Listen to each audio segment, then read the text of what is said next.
Assalamualaikum warahmatullahi wabarakatuh.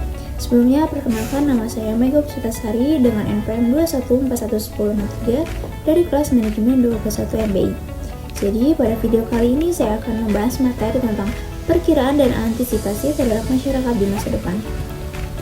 Baik, langsung saja kita uraikan tentang perkiraan masyarakat masa depan. Pendidikan selalu berlangsung dalam suatu latar kemasyarakatan dan kebudayaan tertentu. Demikian pula di Indonesia, pendidikan nasional dilaksanakan berdasarkan latar kemasyarakatan dan kebudayaan Indonesia. Melalui upaya pendidikan kebudayaan diwariskan dan dipelihara oleh setiap generasi bangsa. Serentak dengan itu, upaya pendidikan diarahkan pula untuk mengembangkan kebudayaan. Dan selanjutnya, kebudayaan itu terdapat beberapa wujud. Yang pertama yaitu berwujud ideal, yakni seperti ide, gagasan, nilai-nilai, norma-norma, peraturan, dan sebagainya. Yang kedua yaitu berwujud kelakuan, yakni kelakuan berpola dari manusia dalam masyarakat. Dan yang ketiga yaitu berwujud fisik, yakni benda-benda hasil karya manusia. Kemudian karakteristik umum sebagai ciri masyarakat di masa depan. Yang pertama yaitu kecenderungan globalisasi yang makin kuat.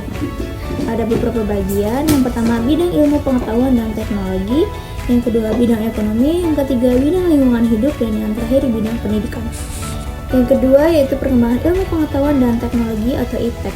Perkembangan IPTEK membantu mengembangkan paranti yang dapat mengatasi berbagai kekurangan atau keterbatasan alat indera. Dan pada gilirannya paranti itu sangat membantu mengembangkan IPTEK itu sendiri. Yang ketiga yaitu perkembangan arus komunikasi yang semakin padat dan cepat.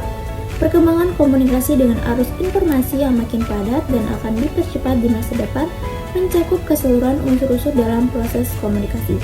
Yang keempat yaitu peningkatan layanan profesional.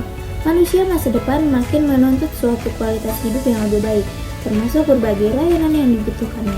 Layanan yang diberikan oleh pemangku profesi tertentu atau layanan profesional akan semakin penting untuk kebutuhan masyarakat. Kemudian tuntunan bagi manusia masa depan atau manusia modern. Tuntunan manusia Indonesia di masa depan diarahkan kepada pembekalan kemampuan, diantaranya seperti ketanggapan terhadap berbagai masalah sosial, politik, kultural, dan lingkungan. Kemudian kreativitas di dalam menemukan alternatif pemecahannya. Lalu efisiensi dan etos kerja yang tinggi. Untuk jenjang pendidikan dasar, hal itu berarti bahwa kemampuan dasar sebagai manusia Pancasila yang memiliki pengetahuan dan keterampilan dasar akan sikap untuk yang pertama memasuki lapangan kerja sebagai manusia pembangunan setelah melalui orientasi atau pelatihan tambahan sesuai dengan kebutuhannya. Lalu melanjutkan ke pendidikan menengah. Kemudian ada beberapa tuntunan yang diharapkan untuk dimiliki oleh manusia di masa depan itu, antara lain yang pertama memiliki sikap yang terbuka, memiliki wawasan internasional dan seimbang, untuk dengan itu memiliki wawasan nusantara dan ketahanan nasional.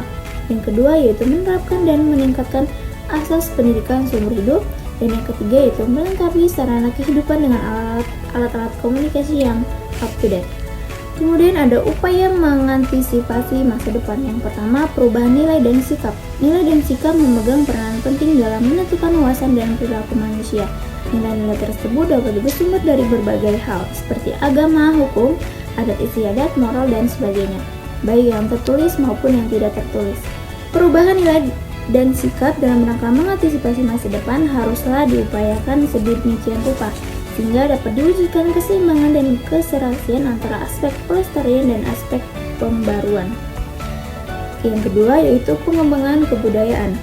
Kebudayaan mencakup unsur-unsur mulai dari sistem religi, kemasyarakatan, pengetahuan, bahasa, kesenian, mata pencaharian, sampai dengan sistem teknologi dan peralatan. Indonesia tidak hanya dipengaruhi oleh budaya setempat dan budaya Indonesia, tetapi juga menerima berbagai pengaruh budaya dunia. Dalam menghadapi berbagai pengaruh tersebut, setiap individu diharapkan dapat menyelaraskan dengan baik agar dapat menyesuaikan diri dengan dunia yang selalu berubah tersebut dengan berhasil. Yang ketiga yaitu pengembangan sarana pendidikan.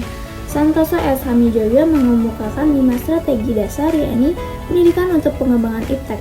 Yang kedua, pendidikan untuk pengembangan keterampilan manajemen. Yang ketiga yaitu pendidikan untuk pengelolaan kependudukan, lingkungan keluarga berencana, dan kesehatan. Yang keempat yaitu pendidikan untuk pengembangan sistem nilai termasuk filsafat, agama, dan teologi. Yang kelima yaitu pendidikan untuk mempertinggi mutu tenaga kependidikan dan kepelatihan. Baik, itu saja yang dapat saya sampaikan. Kurang lebihnya saya mohon maaf. Saya akhiri. Wassalamualaikum warahmatullahi wabarakatuh.